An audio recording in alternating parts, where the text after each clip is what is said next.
Second segment of the show for today. We're talking to Dr. LMadu, and the issue is mining companies and environmental pollution in Africa. And Dr. LMadu, let's see if we can pick up where we left off before the first commercial break.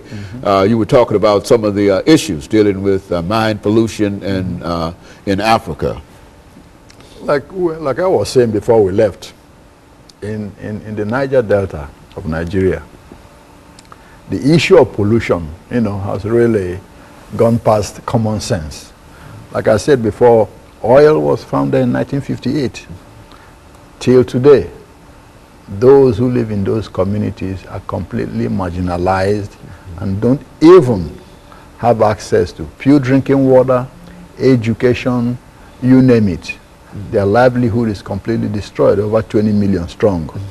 20 million people are caught up in that kind of trap. Caught up in that trap. Can't go anywhere, really. That's correct. They can't go anywhere. Okay, all they know is fishing, majority of them.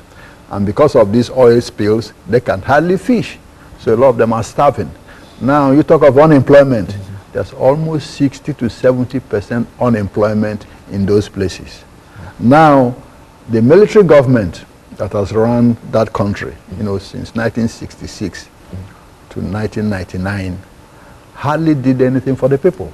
In fact, they were siphoning the oil from Niger Delta to the northern part of the country to develop it. So you find out that those who own that oil are not benefiting anything from it. Fast forward, that's how we came to the Saro-Wiwa, case. Saro-Wiwa is from Ogoni, and he was executed because he stood up and said, look, we are tired of all this, okay? Shell BP, you either pay up or get out of our land. You cannot come here, take the oil, destroy the environment, and ship the money somewhere. I mean, just an example, in this country, Alaska has, what you have, the highest per capita income because of the small population and the oil. Those who live in Alaska won't allow you to take that oil to develop Tennessee while they're suffering. I mean, you understand that.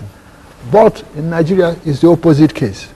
Now, that's the reason why Saro-Wiwa spoke up and was executed by the military government, for standing up. They actually killed him because he was talking about... Exactly, yes. Saying, look, our environment is destroyed and we are not getting anything for it.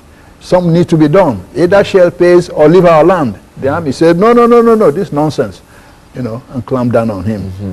And eventually, some, intelligent folks, some lawyers in the United States, brought a lawsuit against Shell BP in U.S. courts. There's an act called the 1789, Tort Act, in the United States, a law. That law specifically allows foreigners to sue in U.S. courts for violation of international law. So that lawsuit was brought against Shell under that act, the 1789 Torts Claim Act. Eventually, Shell did not admit any, wrongdoing insofar as Saro-Wiwa's execution is concerned and all that, but agreed to pay $15.5 million, to those who brought the lawsuit. And this happened in 2009. Part of that money will be given to, a trust, the Ogoni Trust. Part of it will be given to, those who filed the lawsuit, and part of it will be used